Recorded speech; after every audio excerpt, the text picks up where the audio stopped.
अस्सलाम वालेकुम। आज की इस वीडियो में हम बोर्ड एग्ज़ाम में आने वाले एक और इम्पॉर्टेंट क्वेश्चन को डिस्कस करने जा रहे हैं, जो कि है ट्रांजिशन डिवाइसेस। बेसिकली ये क्वेश्चन आपको दो तरह से आता है। या तो आपको वो सिर्फ एक पैराग्राफ दे देगा और उसमें ट्रांजिशन डिवाइसेस की जो ब्लैंक है वो छोड़ देगा, और ऊपर आपको 4 या 5 जो है वो डिवाइसेस दी जाएंगी, और आपने पैराग्राफ के अकॉर्डिंग जो भी सूटेबल डिवाइस है वो वहाँ पे पुट करनी होती है। या फिर वो आपको जस्ट एक टॉपिक देगा और कहेगा कि आप जो है ट्रांजिशन डिवाइसेस को यूज़ करते हुए 5 to 6 लाइंस का एक पैराग्राफ लिखें। ठीक है, तो ये दोनों तरीक़ों से क्वेश्चन जो है पेपर में आ सकता है। मोस्टली जो है वो ये 10th क्लास में ये टॉपिक आता है। बाकी ज़ाहिर है किसी भी क्लास के लिए वो कोई स्पेसिफिक नहीं है। किसी भी क्लास में अब जो हम क्रिएटिविटी की तरफ जा रहे हैं, जो SLO की तरफ जा रहे हैं, तो वो किसी भी क्लास में ये क्वेश्चन आ सकता है। तो देखते हैं कि बेसिकली ट्रांजिशन डिवाइसेस क्या है, हम क्यों यूज़ करते हैं, कैसे यूज़ करते हैं, कब यूज़ करते हैं। तो बेसिकली जो ट्रांजिशनल है, ये वर्ड आपका है ट्रांजिशन से। ठीक है, देखें, ट्रांजिशन से जो है वो ट्रांजिशनल डिवाइसेस या आप जस्ट ट्रांजिशन जो है वो ड्राइव किया गया है। ट्रांजिशन का मतलब क्या होता है? The process of changing from one condition to another, कि एक कंडीशन से दूसरी कंडीशन में चेंज होने के प्रोसेस को आप कहते हैं ट्रांजिशन। तो फिर ट्रांजिशन डिवाइसेस क्या हैं? ट्रांजिशन डिवाइसेस की अगर हम राइटिंग में बात करें, क्योंकि हम इसको मोस्टली यूज़ करते हैं क्रिएटिव राइटिंग में, हमने जब कुछ पैराग्राफ लिखना है, कोई ऐसे लिखना है, लेटर लिखना है, तो हम वहाँ पे ट्रांजिशन डिवाइसेस को यूज़ करते हुए अपने पैराग्राफ को या जो भी आपके पास क्रिएटिव राइटिंग का टॉपिक है उसको कंप्लीट करते हैं। तो अगर हम राइटिंग की बात करें तो राइटिंग में इसका क्या काम है? In writing transition devices help to connect. क्या कनेक्ट करता है? ये आइडियाज़ को कनेक्ट करता है, ये सेंटेंसेस को कनेक्ट करता है, ये पैराग्राफ्स को कनेक्ट करता है। ये ठीक है कि जब हमने बात करनी हो कनेक्शन की, एक चीज़ की दूसरे से कनेक्शन की बात करनी हो, और वो कनेक्शन किस चीज़ का होगा? किसी भी आइडिया का हो सकता है, दो सेंटेंसेस को आपस में जोड़ने का काम हो सकता है, किसी पैराग्राफ को दूसरे पैराग्राफ से जोड़ने का काम हो सकता है। तो उन चीज़ों को जोड़ने के लिए जो चीज़ हम यूज़ करते हैं वो है ट्रांजिशन डिवाइसेस। ठीक है, इसको कनेक्टर भी कहा जा सकता है। Basically, transition devices help to connect ideas, sentences, paragraph together to form a cohesive and logical text. They assist reader in moving from one idea to another. मतलब जब हम कोई पैराग्राफ पढ़ रहे हैं तो डेफिनेटली हर आइडिया दूसरे से डिफरेंट है। तो जब हमने इन डिवाइसेस को यूज़ करना है तो जो रीडर है वो क्या करता है कि वो एक आइडिया से दूसरे आइडिया में बड़े इजीली चला जाता है। वो उसको लगता नहीं है कि मैं कुछ और पढ़ रहा हूँ, वो एक स्मूथ वे में, एक लॉजिकल वे में जो है उस चीज़ों को रीड करता जाता है और वो उसको इंजॉय करता है। ठीक है, तो नेक्स्ट है कि हम इसको क्यों यूज़ करते हैं। Use it so that there are no breaks between ideas. ठीक है, कि दो जो आइडियाज़ हैं उनके दरमियान में ब्रेक ना आए और हमें लगे कि हम जो अगली चीज़ है वो पिछली से कनेक्टेड है, हम उसी के बारे में पढ़ते आ रहे हैं, इसलिए हम इनको यूज़ करते हैं। तो जब हम राइटिंग में इसको लिखते हैं तो ऑटोमेटिकली जो राइटिंग है वो आपकी अट्रैक्टिव हो जाती है। अब हम बात करते हैं कि इसकी कैटेगरीज़ की। तो बेसिकली इसकी बहुत सारी कैटेगरीज़ हैं। ठीक है, अगर हम कैटेगरीज़ की पे बात आए तो बहुत सारी कैटेगरीज़ हैं। कुछ बुक्स में 7 हैं, कुछ में 8 हैं, कुछ में 11 हैं, कुछ में 12 हैं। तो हम आज उनकी बात करते हैं जो हमारे पास मोस्ट कॉमन हैं। जैसे एडिशन है, comparison, cause and effect, emphasis, sequence या ऑर्डर, टाइम, एग्जाम्प्लिफिकेशन, समराइजेशन और कॉन्ट्रास्ट। हम आज इनको डिस्कस करेंगे कि बेसिकली ये क्या हैं और हम इसको कैसे यूज़ करते हैं। जी, सबसे पहले हम बात कर लेते हैं एडिशन की। अब अगर आप इनके नाम पे ध्यान करेंगे ना तो आपको ऑटोमेटिकली पता लग जाएगा कि ये अपने नाम से ही आपको एक्सप्लेन कर रहे हैं। जैसे एडिशन का मतलब क्या है कि जब हमने कुछ जो चीज़ें हैं वो ऐड करनी हो। अब जब हमें एडिशन को शो करवाना है तो उसके जो मोस्टली जो वर्ड्स हम यूज़ करते हैं या फ्रेजेस यूज़ करते हैं। ठीक है, अब आपको यहाँ पे डिफरेंस क्लियर होना चाहिए कि फ्रेज़ क्या है और वर्ड क्या है। ये बहुत बार हम पहले डिस्कस कर चुके हैं, लेकिन एक दफ़ा फिर रिवाइज कर देती हूँ कि जैसे लेटर्स मिलके वर्ड बनाते हैं, जैसे एंड, ये सिर्फ आपके पास वर्ड है, लेकिन अगर आपके पास दो या दो से ज़्यादा आपके पास हो जाएंगे तो वो फ्रेज हो जाएगा। ठीक है, वो फिर आपके पास वर्ड नहीं रहेगा। जैसे इन एडिशन, ये फिर आपके पास दो वर्ड्स मिल गए ना, तो फिर ये आपके पास फ्रेज हो जाएगा। तो जब हमने एडिशन की बात करनी होती है तो हम उसमें मोस्टली यूज़ करते हैं and, again, beside, finally, further more, further, to, next, lastly, moreover, in addition, not only but also, similarly, additionally। अब यहाँ पे एक बात और क्लियर करती जाऊँ कि कुछ वर्ड्स ऐसे आएंगे या कुछ फ्रेजेस ऐसे आएंगे जो आप डिफरेंट वे में यूज़ कर सकते हो। फॉर एग्जांपल अगर कोई वर्ड एडिशन में है तो वो हो सकता है आगे भी किसी फॉर्म में आए, लेकिन वो डिपेंड करेगा आपके पैराग्राफ पे कि आप उसको किस वे में यूज़ करना चाह रहे हो। तो कुछ जो हैं वो इंटरचेंजेबल हैं, इसलिए इसमें परेशान नहीं होना कि अच्छा ये तो हमने वहाँ भी पढ़ा था तो यहाँ कैसे आ गया। तो जब आप पढ़ेंगे तो ऑटोमेटिकली आपको चीज़ों की समझ आना शुरू हो जाएगी कि हमने जब एडिशन की बात करनी है तो फिर हमने कौन से वर्ड्स यूज़ करने हैं। अब यहाँ मैंने आपको समझाने के लिए एक पैराग्राफ लिखा है। अब इस पैराग्राफ को हम अगर आप ध्यान से देखें तो मैंने यहाँ पे जो ट्रांजिशन डिवाइसेस हैं, जो एडिशन के जो वर्ड्स हैं, वो मैंने बोल्ड लिख दिए हैं या प्रोमिनेंट कर दिए हैं। तो अब इस पैराग्राफ को हम पढ़ते हैं तो देखते हैं कि क्या ये इनके साथ ज़्यादा अच्छी सेंस देगा या इनके बगैर अच्छी सेंस देगा, मतलब अपील करेगा। तो the new committee centre has many exciting features. Additionally it has a state-of-the-art gym and a swimming pool. Furthermore, the center offers a variety of classes and workshops for people of all ages. In addition to these amenities, the center also has a convenient location and ample parking. Moreover, the staff is friendly and welcoming, making it a great place to spend time. अब देखें जो मैंने paragraph पढ़ा, अब अगर मैं इसको इसके बगैर आप पढ़ें, The new community center has many exciting features. It has a state-of-the-art gym and a swimming pool. The center offers a variety of classes and workshops for people of all ages. The center also has a convenient location and ample parking. The staff is friendly and welcoming, making it a great place to spend time.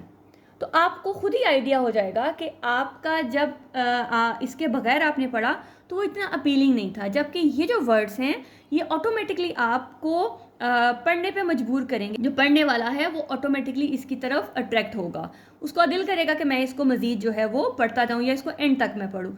तो ये word आपकी paragraph में की beauty में इजाफा करते हैं, उसको इन्हेंस करते हैं उसके मीनिंग को।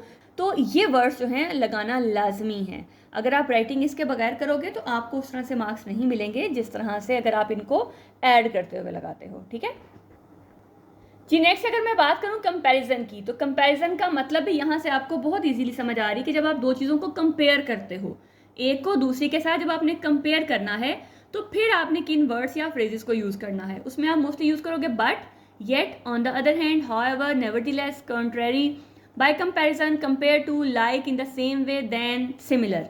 ठीक है, तो इस तरह से कुछ सेंटेंसेस, कहीं मैंने सेंटेंसेस लिख दी हैं, कहीं पैराग्राफ लिखा है ताकि आपको दोनों की अंडरस्टैंडिंग हो।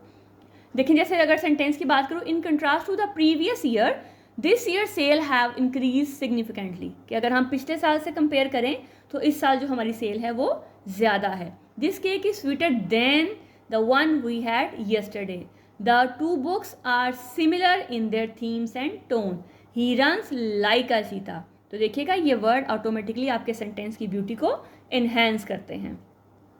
नेक्स्ट है आपका, जब आप अपने कॉज एंड इफेक्ट की बात करनी हो, ठीक है, आपने वजह और उसके असर की बात करनी हो कि जब कोई भी काम जो किया गया है तो उसका अफेक्ट क्या हुआ है, तो उसके लिए हम क्या यूज़ करेंगे, therefore, thus, consequently, as a result, hence, ठीक है, एक्सेट्रा। इस तरह के जो वर्ड्स होंगे वो आपने यूज़ करने हैं कॉज एंड इफेक्ट के लिए। जैसे the new policy was implemented, दस प्रोडक्टिविटी इंक्रीज, कि ये जो नई पॉलिसी थी उसको इम्प्लीमेंट किया गया, इसलिए जो है प्रोडक्टिविटी जो है वो इन्हेंस हो गई, इंक्रीज हो गई। तो यहाँ जो 10 है वो रिजल्ट को या इफेक्ट को यहाँ पे शो करवा रहा है। तो ठीक है, तो जब आपने कॉज एंड इफेक्ट को शो करवाना होता है तो आप इन वर्ड्स को यूज़ करते हो। जी नेक्स्ट हम बात करते हैं एम्फेसिस की।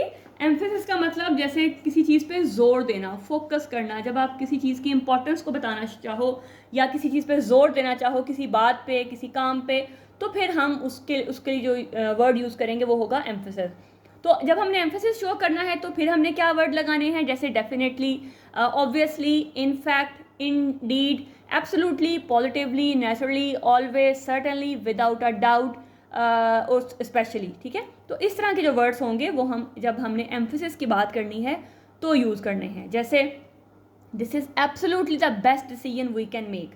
अब हमने उस डिसीजन की बात की कि ये बिल्कुल ही सही फैसला है, तो दिस इज़ द बेस्ट भी हम बोल सकते थे, लेकिन जब हमने एब्सोल्युटली लगा दिया तो हमने कहा कि इसके अलावा तो कोई और अब है ही नहीं है, यही है बस। तो ये देखें, इस वर्ड ने ऑटोमेटिकली आपके जो सेंटेंस है उसको खूबसूरत बना दिया है। She is extremely talented and deserves recognition. देखिए इसके बगैर भी सेंटेंस कंप्लीट है, लेकिन ये ऑटोमेटिकली आपके सेंटेंस को इन्हांस करते हैं। आगे एक पैराग्राफ देखिएगा, education is absolutely essential for a successful life, obviously it opens doors to new opportunities. In fact, studies have shown that educated individuals earn higher salaries. Without a doubt, investing in education is crucial for personal growth. Certainly it's a key factor in shaping our future. तो देखिएगा इनके बगैर आपका paragraph complete है, लेकिन इनके साथ automatically आप जो है वो कनेक्ट हो जाते हो। ठीक है, आपका जो रिलेशन है सेंटेंसेस का वो ऑटोमेटिकली आपको आगे मूव करवाता है कि अच्छा ये सेंटेंस अगला है, उससे आगे है, फिर हम मूव करते जाते हैं। ऑटोमेटिकली वो एक सेंटेंस से, एक आइडिया से दूसरे आइडिया की तरफ हमें लेके जाता है। जी नेक्स्ट है आपका सीक्वेंसिंग या ऑर्डर। सीक्वेंस या ऑर्डर कि जब आपने तरतीब बतानी हो कि पहले ये हुआ, फिर ये हुआ, फिर ये हुआ, फिर ये हुआ, आखिर में ये हुआ। ठीक है, जब आपने सीक्वेंस बताना होता है या ऑर्डर बताना होता है, फिर आप इन वर्ड्स का यूज़ करते हो या फ्रेजेस को यूज़ करते हो, जैसे first, second, third, next, then, following, at this point, after, afterward, subsequently, finally, consequently, previously, thus, therefore, hence, next. ठीक है, तो यहाँ पे ये कुछ ऐसे वर्ड्स हैं जो आप सीक्वेंस या ऑर्डर के लिए बताते हो। लेकिन यहाँ पे देखें, मैंने यहाँ पे फर्स्ट, सेकंड और थर्ड की जगह अगर आप इसको स्किप करते हो तो अगर फर्स्ट की जगह लिखते टू बिगिन विद तो ये ज़्यादा अच्छा लगेगा। सेकंड की जगह इन एडिशन टू और थर्ड की जगह फर्दर मोर। ठीक है, फर्स्ट, सेकंड, थर्ड भी ठीक है, लेकिन अगर आप इनको स्किप करके इस तरफ आ जाओ तो ये आपको ज़्यादा जो है एक अच्छा इफेक्ट देगा।